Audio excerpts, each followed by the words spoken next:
Don't Bet the House, free money, free play. Brendan, what do you got? Man, this week, I thought about a couple things, but anyways, I'm going to take the Commanders in Arizona. I'm going to take the over 50, and I'm going to take the Commanders to win. $10 get you $140. I'm all on Jaden Daniels right now. He looks legit. He does. He's been as impressive as a rookie can look. Yeah. I think he's overtaken Caleb Williams for Rookie of the Year. Yeah. Through 3 What's your games. pick, man? What's your pick? Yep. I'm going with the Dallas Cowboys money line tonight. As poor as Dallas has looked this season, they have looked really poor. Yeah. Daniel Jones is 0-14 in games played other than Sunday. Oh, so my like gosh. tonight's game, Thursday so night. in the primetime lights, he doesn't shine. Yeah, 1-14 in primetime game, or 1-13 in primetime games, 1-14 in games played other than Sunday. Money line on the going Cowboys, I like that. I like that a lot. What are you going with? I'm going with Zach Moss of the Bengals over 54.5 yards rushing. I think this is a lock. He had 76% snap count over Chase Brown last week. He's going to get the ball most of the time in Cincinnati. They got to run the ball to protect Joe Burrow. That's a lock. Take it to the bank. Don't Bet the House episode 3 coming up next. Right. Don't Bet the House episode 3. We're starting off with Eddie Murphy. We don't have his permission to play, but what a great song from 1985. Hey, guess what? Most People don't even know that it's Eddie Murphy. You ask people like Luke, who's that? He's like, I don't know. But he came up with a good answer. yeah. It was in an animated film. Yeah, Minions too. So that was back when Eddie Murphy was funny too. Yeah. So you can see I that all don't the know if time. you haven't seen the new Axel Foley. It's pretty good. I need to see that. I still haven't seen it. You told me to Yeah. watch that for the last year. Yeah, So I tell you a lot of good movies. I'll get on. We're gonna that. start talking about movies in here that Mike hasn't seen. There's a lot of things in there that need to be watched.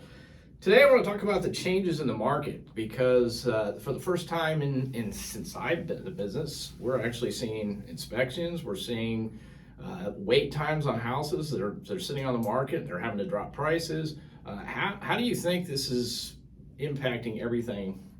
Well, considering I dealt with it this morning, I have a client who bought the house in 2020, 2021. They did an inspection, but they could have asked for repairs, but we had to waive them to get the house, so we didn't do it. Well, now all of a sudden we're selling their house, and the other couple did an inspection, and now they're coming back and asking for repairs. And for them, they don't understand that because for them it's kind of upsetting that well, these were already here. Why are we dealing with these repairs now? Well, because you had to waive the inspection. And not saying it was right or wrong, but in order to get a house, that's what you had to do. So now we're not doing those things. And so it's just, for them, they feel like, they're getting bent over a little bit or whatnot.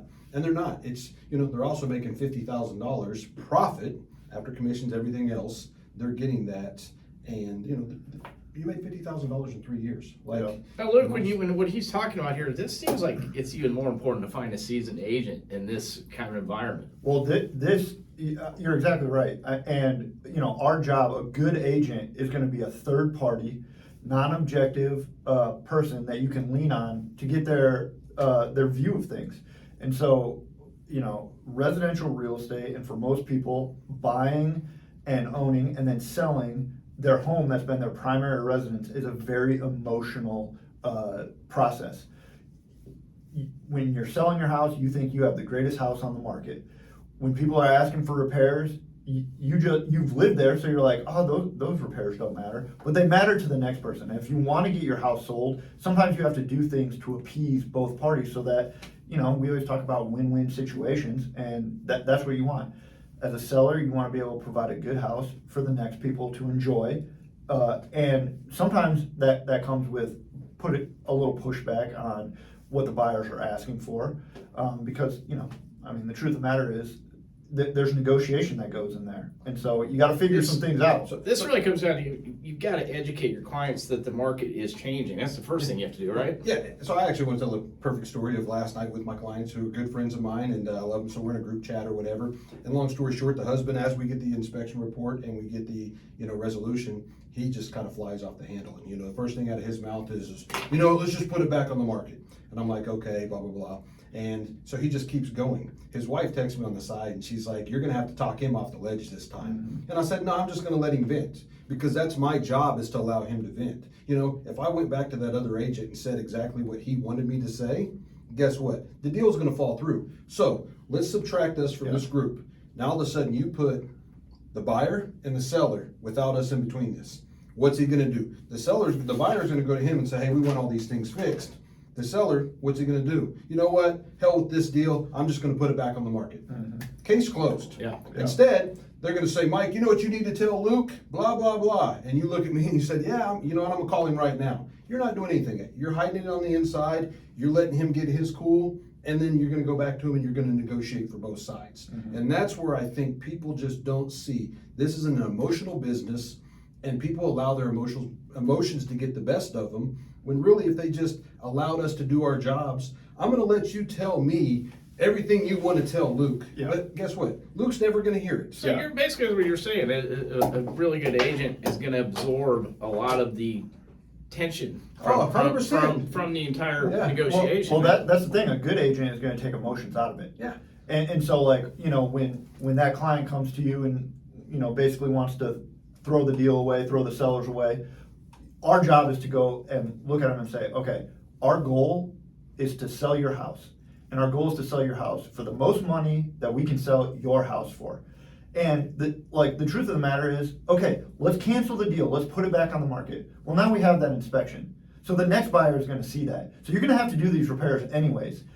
And not only are you going to have to do these repairs, but the house is probably going to sit on the market for a little longer. And if it sits on the market a little longer, that means the next buyer is going to come in and give you a lower price, because you have no negotiating power at this point. Once that contract cancels, guess what? The price is going down. We just dealt with that on a property, Right. and you know, what do we think? Well, let's go lowball. We lowballed them, what, $25,000 because it had canceled. Yeah. And it had some foundation issues, and you were like, okay, well, we're gonna get a deal out of this. We were not able to get that deal, but it still sold for less. It reset than- the market on Yes. the house. Yeah. And that's just where it just, having an agent, I know people that look at real estate agents as, you know, we're just these glorified people that show these houses. Yeah, we show a few houses from here to, that's not what we're good at. What I am good at is I'm gonna negotiate. I'm also gonna let you tell me whatever it is you wanna tell me, get it off your chest, and I'm gonna hold it over here. I'm not taking it back to the buyer or the seller. I'm gonna tell you I'm going to, but just that makes you feel good. Now you've vented, you've had time to sleep it off. Guess what? Now today, what are we doing? We're negotiating on this deal, and guess what? The mood has changed since last night. Right. I mean, that's a great point. I mean, so in some cases, you're just trying to keep the clients. You try to get them out of their own way so they can get these deals done. That's and why it is clients- eliminating emotion that you're talking about is so important. How do we think the market's going to react depending on who wins the presidency? I think it changes your Maybe opinion about how perception a you little bit. feel about the economy, which is based upon, for a lot of people, the presidency. Now, has it really affected us? The only thing that has affected us had nothing to do with the presidency, had to do with the rates. So you have to really, I think the way you should paraphrase it is, who gets in office, is the rate's gonna change some. Right. That's really, I think, that all that matters based upon our jobs. Are they going to influence the Fed Yeah. to make decisions, and Yeah. is that going to matter? Yeah. I mean, honestly, I don't think, in listening to what both candidates have to say, I honestly think prices are gonna go up, and here's why. It makes sense for Trump to put pressure on the Fed to lower interest rates, because most of his wealth is tied into these adjustable rate mortgages. So of course he's gonna put pressure to lower the rates. If rates go down, prices are gonna go up.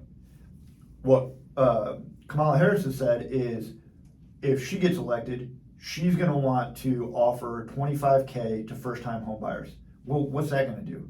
If now you can offer $25,000 We more know on a that makes house, the market more competitive. it's just gonna raise prices. Right. So no matter what, either party that gets in there, I think that prices are gonna go up. They may stay stagnant right now. They may stay stagnant through November, maybe even through the end of the year. But once that president gets into office, prices are gonna go up. Now, you're taking that, then why are we seeing right now so many price drops on houses on the market? Well, I think our housing market is being dictated more and more by the macroeconomics. And right now, it's hard to get ahead because you're spending more on groceries. It's hard to get ahead because you're spending more on gas. And so the buyer demand is just not what it was, in 2002. But what we're seeing is people are pricing houses like there's been the same amount of appreciation.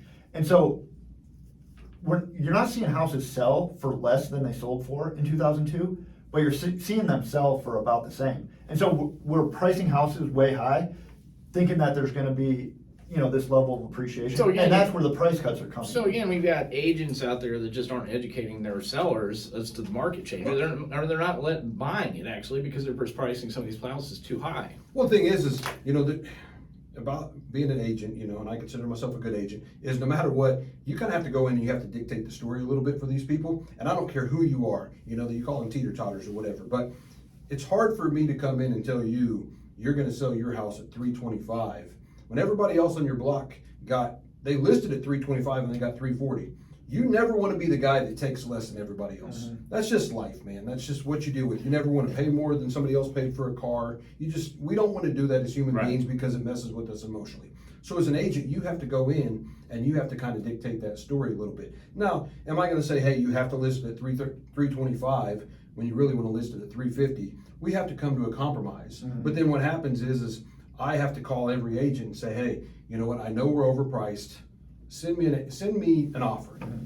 And then it's my job to take that offer to you. And I have to make you feel good about the fact that you're getting less than what everybody else on your block. Keeping your clients from being offended, Well, which is just and the kind of a truth of nonsensical. the matter is like when we come up with a price, we're taking sold comps around it. And for the longest time, the hardest part is finding quality comps because there's just hasn't been a lot of inventory and there hasn't been a lot of number of houses that have sold, a lot of units. Right. And so we're taking, the price from this house that, it doesn't have as much square footage. This house, isn't as updated, or this house that's way more updated, but our house is a little bigger. And we're really trying to take all this information and come up with the best number. There's not a lot possible. of apples to apples. Yeah, and It's so hard. sometimes Yeah. it's like, and then you're coming up and you're presenting the story with your client, and not every client agrees with your evaluation. Now, have you guys ever had a situation where you just couldn't come to an agreement with your seller? You listed the house, but they wanted to, it wasn't selling, and you just said, we're gonna have to part ways here because your house isn't gonna sell for this much. 100%. And and kind of I don't want to say I'm pretty good about working with people that are a lot like me. And I feel like I get the trust of most of my clients. I get some hard heads every once in a while that think that they know more than me, and that's just life. But I'm pretty good about getting my clients to understand where we're at. And I really haven't, I think we never have to part ways. I actually feel like before time we part ways and I don't list the house. Because I tell people, no matter what, I'm gonna list it where I think it needs to be listed. I'm not just coming to put a sign in your yard. Because no matter what, we talked about this last year, we can put a sign in your yard and I'm gonna get other leads off of that. But that loses my credibility because now I have a house that I couldn't sell. Mm-hmm. And then guess what? The next guy comes in, he prices it where I want to, he sells it, he looks like the rock star. I don't want that. So I'm gonna come in, I'm gonna tell you what it's worth, I'm gonna tell you where we should list it at. If you kind of wanna go against me, that's fine, as long as it's within reason. But if you're just insane, I can't do it because I'm gonna end up looking like the dummy here because somebody's gonna eventually sell it for the price I said we should list it at. That makes sense, Luke? I agree. I think that, like I said, we try to put a price together that is gonna make for the best marketing, the best place we can put their house in the market to try to sell it for as most money and as fast as possible. And sometimes that doesn't happen. And I've never parted ways with someone because of price. Yeah, We so disclose basically that to I'm the hearing next you guys buyer. say, Yeah. just getting rid of your client because things aren't going well is not what a good agent would do. Yeah. There are some special circumstances within that, but it's just, again, it becomes just negotiating. The- You're negotiating with them, you're negotiating with the other people. The truth of the matter is that a good agent thrives in situations where there's conflict. That's where you make your bones in this business.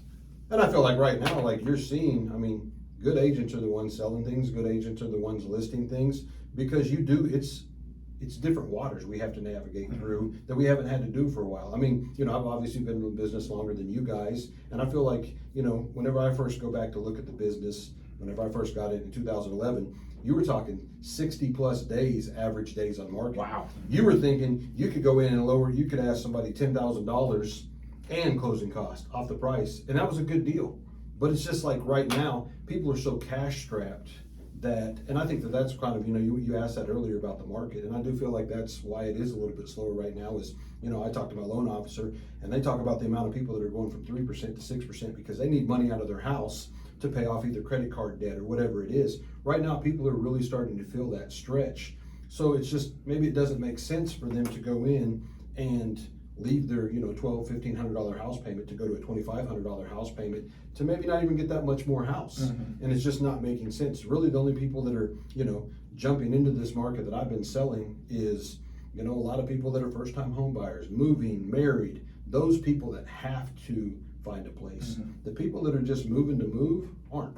Last question. So how about if you're about to put your house on the market, is there anything different that you need to do today that you didn't necessarily need to do 6 months ago? 100%. I mean, you have to, if you want to still get that top dollar, you have to go in and maybe do some repairs. Before we were telling them, declutter a little bit, clean the house, make it look nice, but it's going to sell.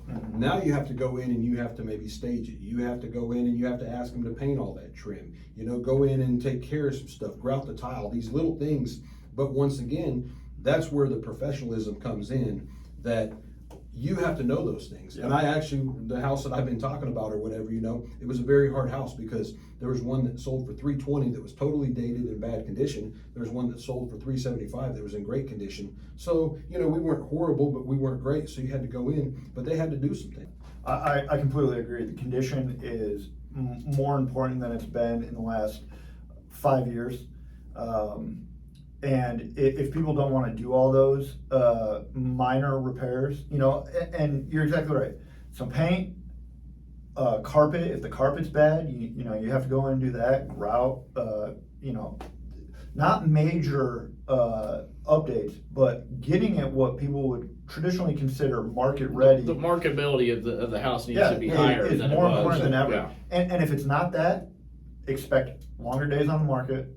Expect bigger price drops, and expect to sell it for less money than what the top of the market is. Come on, we've always been able to talk about football in here. Obviously, being from Kansas City, we got 4 games left. Right now, if the playoffs started today, we would be in it.